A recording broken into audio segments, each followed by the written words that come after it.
presidiu essa casa na 54ª legislatura para o seu grande expediente. Muito obrigado, presidente.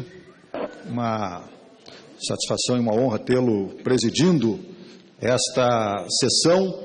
Queria também saudar os nossos espectadores, a população, os cidadãos brasileiros que neste momento assistem à TV Câmara e saudar também aqui os funcionários, os trabalhadores do nosso Legislativo, os nossos deputados e deputadas aqui presentes, aqueles que estão nos seus gabinetes neste momento acompanhando esta sessão da Câmara dos Deputados. Eu, infelizmente, senhor presidente, gostaria de estar vivendo neste momento no Brasil e neste parlamento um momento melhor, que nos desse a condição de estar tratando e debatendo os grandes temas que afligem a nossa nação, que são importantes para o povo brasileiro. Nós temos o debate da reforma tributária, o debate de uma grande reforma política que esse país tanto necessita. Nós precisamos discutir a política econômica e quais serão as medidas que deverão ser tomadas para se enfrentar esta crise, que não é apenas uma crise do Brasil, mas que tem também contornos internacionais e que tem atingido das mais variadas formas as mais variadas nações do país, do mundo, que vão desde a China, passam pelos Estados Unidos, pela Alemanha, pela Espanha, pela Itália, pela Grécia, e que também tem impactos na América Latina, na América do Sul, em consequência, no nosso Brasil. Mas, infelizmente, não é esta a pauta que está hoje colocada no Parlamento e no nosso país. A pauta que nós temos hoje é, infelizmente, a pauta do golpe, a pauta do impedimento de uma presidenta que foi legitimamente eleita pelo povo brasileiro com 54 milhões de votos. E é óbvio que nenhum parlamentar que acompanhe o mundo político, que tenha militância política, como no meu caso há mais de 30 anos, poderia se furtar de, ao chegar a esta tribuna, não tratar sobre este tema, que é o tema que hoje toma conta dos debates, das discussões no nosso Brasil e no nosso país. E é óbvio que todos aqueles homens e mulheres que lutaram, que enfrentaram a ditadura militar, que construíram a duras penas a democracia no nosso país, que foram à luta para garantir o direito ao voto, para eleger o presidente, para eleger o governador, para eleger o prefeito. No meu caso específico, deputada Maria do Rosário, que moro numa cidade que tem uma base militar da aeronáutica e que foi por muitos anos uma cidade considerada área de segurança nacional, onde nós não tínhamos o direito de votar nem para escolher o prefeito da cidade, enquanto outros municípios já o haviam conquistado há muito tempo. Nós lutamos para conquistar esse direito, para poder escolher o presidente da República de forma direta e não indireta, para poder escolher os governadores de forma direta e para poder escolher os prefeitos, os vereadores, os deputados estaduais, os senadores e os deputados federais também de forma direta neste país. Não podemos, de forma alguma, nos conformar com o impedimento da presidenta Dilma Rousseff da forma como tem sido realizado neste momento no país. Isto é um golpe contra esta democracia, contra esta construção coletiva feita por anos e anos de luta de homens e mulheres que enfrentaram a ditadura militar, que estiveram nas ruas para garantir esse direito, esta conquista do povo trabalhador do nosso Brasil, que é a de poder eleger de forma direta, com o seu voto, os seus representantes. Quando a gente abdica de escolher os nossos representantes de forma direta, quando a gente coloca na mão do parlamento a escolha desses representantes, nós não estamos aqui respeitando aquilo que disse a nossa Constituição, aquilo que foi debatido e discutido na construção da nossa Constituição de 1988, que diz que todo o poder, ele emana do povo. Todo o poder, ele tem que estar a partir da decisão soberana tomada pelo povo. e não é o que nós temos assistido neste momento, mais uma vez aqui no Brasil.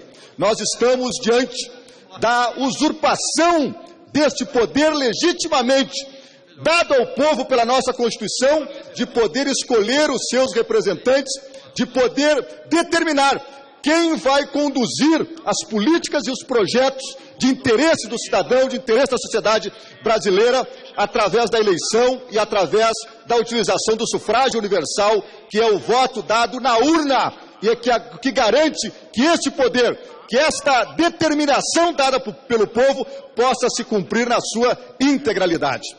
Acho que com isto, senhoras e senhores parlamentares, nós talvez estejamos diante de outro golpe. Este golpe parlamentar que vai tirar o direito, que pode tirar o direito de uma presidenta legitimamente eleita pelo povo trabalhador, pelos eleitores deste país, pode nos colocar diante de um outro golpe. Um golpe contra os trabalhadores e trabalhadoras, contra os cidadãos e cidadãos, e mulheres, homens e mulheres deste país. E para isto, é óbvio que eu não gostaria, deputado Leonardo Monteiro e deputado Adelmo, de estar discutindo isso aqui neste plenário. Acho que nós temos responsabilidades enormes enquanto parlamento. Esta é uma página triste da história do nosso Brasil que nós estamos vivenciando neste momento, que eu, como um democrata, não gostaria de viver, não gostaria de vivenciá-la. Se nós queremos ganhar uma eleição, nós temos que ganhar a eleição nas urnas. Nós temos que ganhar no debate político, no debate feito no momento adequado, quando das eleições que são realizadas de 4 em 4 anos para escolher o presidente, os deputados, os governadores e os senadores do nosso país, ou de 4 em 4 anos para escolher o prefeito e o vereador. Quando isso não acontece, nós podemos estar diante de um novo golpe. Eu li esta semana 2 frases e 2 figuras que neste momento se colocam como emblemáticas à nossa República. Uma frase do então candidato à presidência da República pelo PSDB, há 4 anos, ou há 1 ano e meio atrás, num simpósio empresarial em São Paulo, onde ele diz o seguinte: o Brasil tem que voltar a dar lucro. Hoje não vale mais a pena ser empresário. Mais da metade do lucro vai para o empregado. Precisamos rever o salário mínimo. Isso é uma frase que foi dita num encontro empresarial, e talvez seja nesses momentos, às vezes mais singelos, mais privados, que as pessoas acabam expressando de forma mais clara as suas opiniões, as suas convicções. E aqui está, na minha avaliação, expresso pelo senador Aécio Neves, uma compreensão do momento político, do momento econômico que nós vivemos no Brasil, onde é necessário se flexibilizar as relações de trabalho, onde é necessário se mudar a legislação trabalhista do país, onde é necessário se enfrentar as grandes conquistas que os cidadãos tiveram nesses últimos 12 anos de governos do PT, do presidente Lula e da presidenta Dilma, para se estabelecer uma nova ordem econômica no país. Mas essa frase, ela ainda foi corroborada, não neste encontro, mas no 7º Encontro Nacional de Empresários, realizados também em São Paulo, pelo nosso vice-presidente Michel Temer, que disse o seguinte: o PT errou em olhar apenas para o trabalhador. O empregado agora pode comprar carro, casa, mas o empresário não consegue mais expandir suas indústrias. Precisamos rever essas regras abusivas e excessivas da CLT. O país precisa voltar a gerar lucro.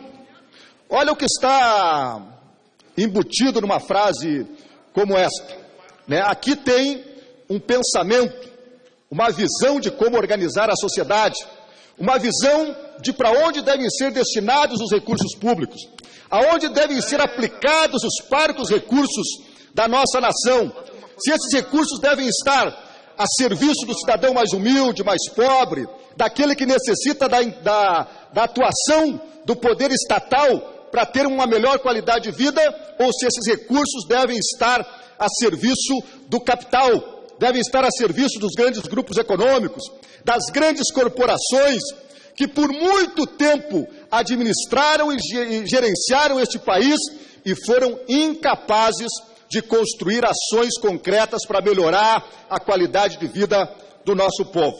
Basta a gente comparar, eu sei que às vezes é chato a gente ficar falando sobre números e números, né? Mas é importante a gente ter essas comparações em mente. Vejam vocês que em 2002, quando o presidente Lula assumiu o seu primeiro governo, nós tínhamos um produto interno bruto no Brasil de 1,48 trilhões de reais. Hoje já ultrapassamos a casa de 5 trilhões o produto interno bruto do Brasil.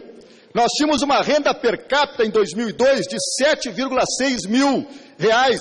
Esta renda per capita hoje é de 28,8 mil reais, o que representa uma melhoria na distribuição de renda e na qualidade da vida dos nossos trabalhadores e trabalhadoras.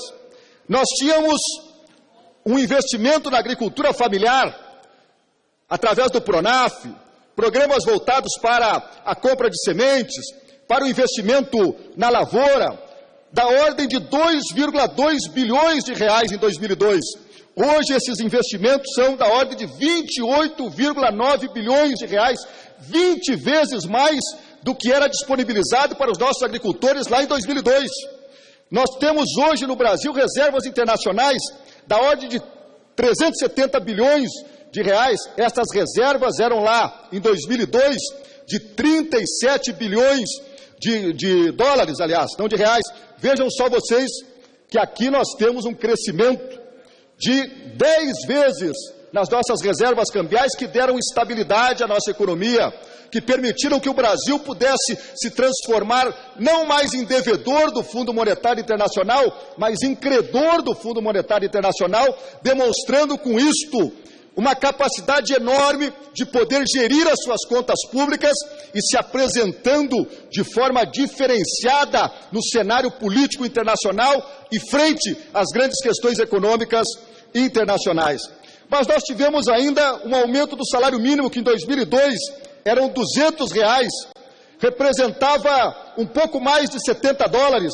Hoje nós temos um salário mínimo de R$880, e que já ultrapassa os 200 dólares, representando com isso um ganho objetivo de renda para os nossos trabalhadores e trabalhadoras. Nós temos, hoje somos a 7ª economia do mundo, deputado Adelmo. Éramos a 13ª em 2002, o que significa que nós crescemos durante este período com a nossa produção, crescemos com a organização das nossas indústrias, produzimos e fomos capazes de aumentar a nossa posição econômica no mundo em apenas 12 anos. E eu poderia continuar aqui falando sobre os programas sociais, eu poderia falar aqui do FIES, que hoje é responsável pela educação de milhares de brasileiros, do ProUni, que hoje também coloca lá na universidade particular, o filho do trabalhador, daquele cidadão como o meu pai, que não tinha condições de pagar uma universidade para o filho, ou pagar um cursinho para que o filho tivesse acesso à universidade pública, e, portanto, sofria muito. Hoje nós temos um programa como o ProUni, que é responsável por colocar mais de 700 mil jovens, filhos de trabalhadores e trabalhadoras, na universidade, e, portanto, dando a este a oportunidade de que amanhã ele possa ser um médico, possa ser um dentista, um engenheiro, um advogado, e quem sabe seja ali na frente um juiz, que vai estar julgando e tomando decisões com um olhar na sua história, com um olhar naquilo que ele conduziu e produziu durante a sua vida, a sua existência, humanizando as decisões que deverão ser tomadas no futuro pelo nosso judiciário.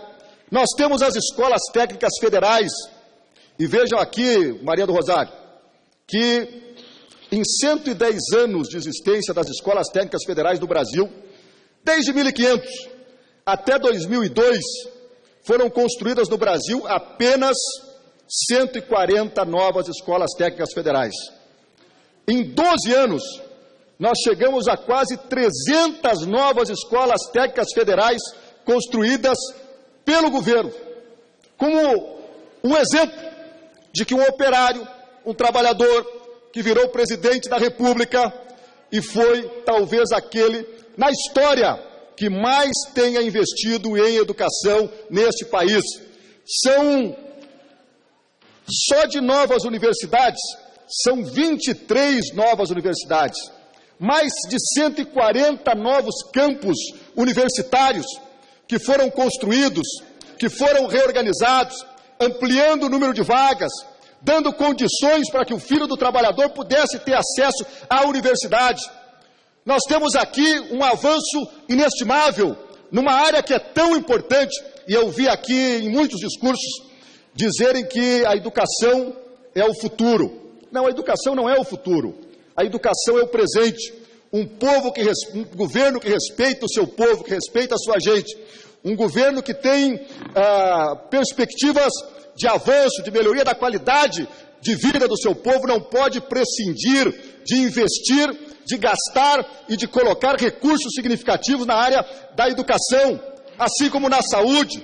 Os investimentos que nós tivemos na saúde neste último período, vejam vocês aqui, deputado João, eram 28 bilhões de reais que eram investidos na saúde lá em 2002. Hoje são 92,6 bilhões de reais de investimentos que são feitos na área da saúde pelo governo federal para auxiliar os municípios, para auxiliar os estados, e nós aqui somos testemunha. É importante que se diga isso.